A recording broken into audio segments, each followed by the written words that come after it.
ನಮಸ್ತೆ ವಿದ್ಯಾರ್ಥಿಗಳೇ, ನಾವಿವತ್ತು ಕಾಯಜ ರೀತಿಯ ಸಂತಾನೋತ್ಪತ್ತಿಯಿಂದ ಆಗುವ ಪ್ರಯೋಜನಗಳ ಬಗ್ಗೆ ನೋಡೋಣ. ನಿಮ್ಮ ಆ್ಯನ್ಯುವಲ್ ಎಕ್ಸಾಮ್ನಲ್ಲಿ ಈ ಕ್ವಶನ್ನು 100% ಡೆಫಿನೆಟ್ ಆಗಿ ಕೇಳ್ತಾನೆ.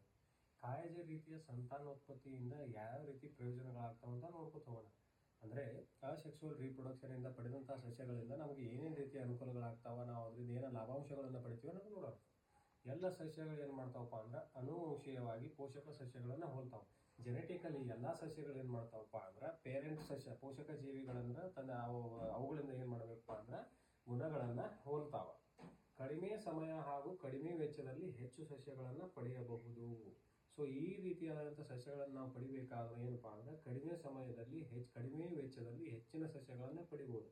ಫಾರ್ ಎಕ್ಸಾಂಪಲ್, ನೀವು ಗುಲಾಬಿ ಗಿಡದ ಒಂದು ಕಾಂಡವನ್ನು ಕಟ್ ಮಾಡಿ ಹಚ್ಚಿದ್ರೆ ಏನಪ್ಪ ಅಂದ್ರೆ ಒಂದೇ ಕಾಂಡದಿಂದ ಅನೇಕ ಸಸ್ಯಗಳನ್ನು ಪಡಿಬಹುದು. ಮಲ್ಲಿಗೆ ಹೂವಿನ ಬಳ್ಳಿಗಳಾಗಿರಬಹುದು, ಬಾಳೆ ಗಿಡದಿಂದ ಮರಿಗಳನ್ನು ತಂದು ಹಚ್ಚುವುದಾಗಿರಬಹುದು.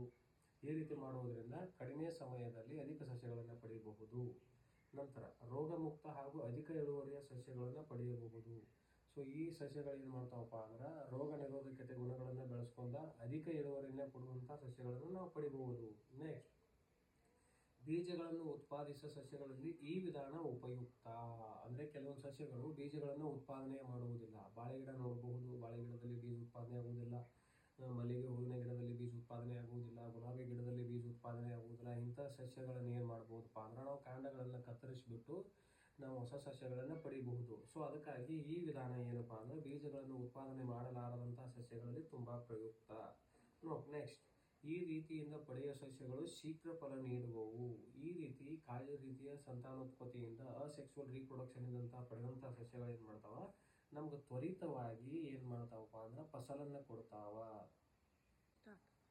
ಮಾನವರಲ್ಲಿ ಗರ್ಭ ನಿರೋಧಕ ವಿಧಾನಗಳು. ಸೊ ಗರ್ಭ ಧರಿಸಬಾರ್ದಂಥ ಯಾವ್ಯಾವ ರೀತಿ ವಿಧಾನಗಳನ್ನು ಅನುಸರಿಸ್ತಾರೆ ಅಂತ ನೋಡೋಣ. ಮಾತ್ರೆಗಳ ಸೇವನೆಯಿಂದ. ಸೊ ಮಾತ್ರೆಗಳ ಸೇವನೆಯಿಂದ ಅಂದರೆ ಮಾಲಾಡಿ ಆಗಿರ್ಬೋದು, ಅನ್ವಾಂಟೆಡ್ 72 ಆಗಿರ್ಬೋದು, ಇಂಥ ಮಾತ್ರೆಗಳ ಸೇವನೆ ಮಾಡುವುದರ ಮೂಲಕ ಏನು ಮಾಡ್ಬೋದಪ್ಪ ಅಂದ್ರೆ ಗರ್ಭ ನಿರೋಧಕ ವಿಧಾನಗಳನ್ನು ಏನು ಮಾಡ್ಬೋದು, ತಡೆಯಬಹುದು. ನೆಕ್ಸ್ಟ್, ಕಾಂಡೋಮ್ಗಳ ಬಳಕೆ. ಕಾಂಡೋಮ್ಗಳ ಶಿಶ್ನಕ್ಕೆ ಧರಿಸುವುದಾಗಿರಬಹುದು. ನೆಕ್ಸ್ಟ್, ಯೋನಿ ಒಳಗೆ ಧರಿಸುವಂತಹ ಮಹಿಳೆ ಕಾಂಡೋಮ್ಗಳು ಇವುಗಳನ್ನು ಧರಿಸುವುದರ ಮೂಲಕ ಏನು ಮಾಡ್ಬೋದಪ್ಪ ಅಂದ್ರೆ ಗರ್ಭ ನಿರೋಧಕಗಳನ್ನು ತಡಿಬಹುದು. ನೆಕ್ಸ್ಟ್, ಶಸ್ತ್ರಚಿಕಿತ್ಸೆ ಅಂದರೆ ಏನಪ್ಪ ಅಂದ್ರೆ ಪುರುಷರಲ್ಲಿ ವೆಸೆಕ್ಟೋಮಿ ಬರ್ತದೆ.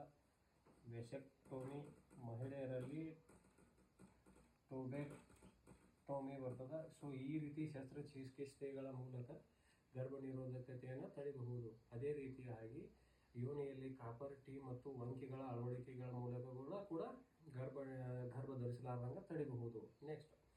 ನೆಕ್ಸ್ಟ್ ಕ್ವಶನ್ ಬಂದ್ಬಿಟ್ಟು ಲೈಂಗಿಕ ಸಂಪರ್ಕದಿಂದ ಹರಡುವಂಥ ರೋಗಗಳು. ಲೈಂಗಿಕ ಸಂಪರ್ಕದಿಂದ ಯಾವ ರೀತಿಯ ರೋಗಗಳು ಹರಡ್ತಾವೆ ಅಂತ ನೋಡೋಣ. ವೈರಸ್ಗಳಿಂದ ಹರಡುವಂಥ ರೋಗಗಳು ಏಡ್ಸ್ ಆಗಿರಬಹುದು, ಹೆಪಟೈಟಿಸ್ ಬಿ ಆಗಿರಬಹುದು, ಪ್ರಜನಾಂಗದ ಮೇಲಿನ ಗುಳ್ಳೆಗಳಾಗಿರಬಹುದು.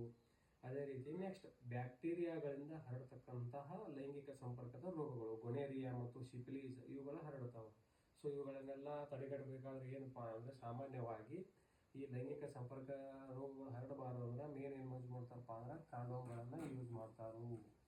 ನೆಕ್ಸ್ಟ್ ಕ್ವಶನ್, ಅಂಡಾಣು ಒಂದು ವೇಳೆ ಫಲಿತಗೊಳ್ಳದಿದ್ದರೆ ಏನಾಗ್ತದ? ಅಂಡಾಣು ಫಲಿತಗೊಳ್ಳದಿದ್ದರೆ ಒಳಸ್ತರೆ ಅಗತ್ಯವಿರುವುದಿಲ್ಲ. ಇದು ಏನು ಮಾಡ್ತದಪ್ಪ ಅಂದ್ರೆ ನಿಧಾನವಾಗಿ ಬಿರುಕು ಬಿಟ್ಟು ರಕ್ತ ಮತ್ತು ಲೋಳೆಯ ರೂಪದಲ್ಲಿ ಯೋನಿಯಿಂದ ಹೊರಬರುತ್ತದೆ. ಈ ವಿಧಾನ ಋತುಚಕ್ರ ಅಂತ ಕರೀತಾರೆ. ಅಂದ್ರೆ ಮಹಿಳೆಯ ದೇಹದಲ್ಲಿ ತಿಂಗಳಿಗೊಮ್ಮೆ ಮಂತ್ಲಿ ಸೈಕಲ್ ನಡೀತದ. ಅಂದರೆ ಏನು ಮಾಡ್ತಿರ್ತದೆ ಅಂದ್ರೆ ಆ ಎಗ್ಗು ಫರ್ಟಿಲೈಸೇಷನ್ಗೋಸ್ಕರ ಸ್ಪರ್ಮ್ಗಾಗಿ ಕಾಯ್ತಾ ಇರ್ತದೆ. ಸೊ ಅಲ್ಲಿ ಫರ್ಟಿಲೈಸೇಷನ್ ಸ್ಪರ್ಮ್ ಬಂದು ಎಗ್ಗನ್ನು ಮೀಟ್ ಮಾಡ್ಲಿಕ್ಕಂದ್ರೆ ಏನು ಮಾಡ್ತದಪ್ಪ ಅಂದ್ರೆ ಆ ಎಗ್ಗ ಒಡೆದು ಬಿಟ್ಟು ಲೋಳೆಯ ರೂಪದಲ್ಲಿ ರಕ್ತದೊಂದಿಗೆ ಏನು ಮಾಡ್ತದೆ ಯೋನಿಯಿಂದ ಸ್ರವಿಕೆ ಆಗ್ತದೆ. ಇದನ್ನೇ ಏನಂತ ಕರೀತಾರಪ್ಪ ಅಂದ್ರೆ ಋತುಚಕ್ರ ಅಂತ ಕರೀತಾರ.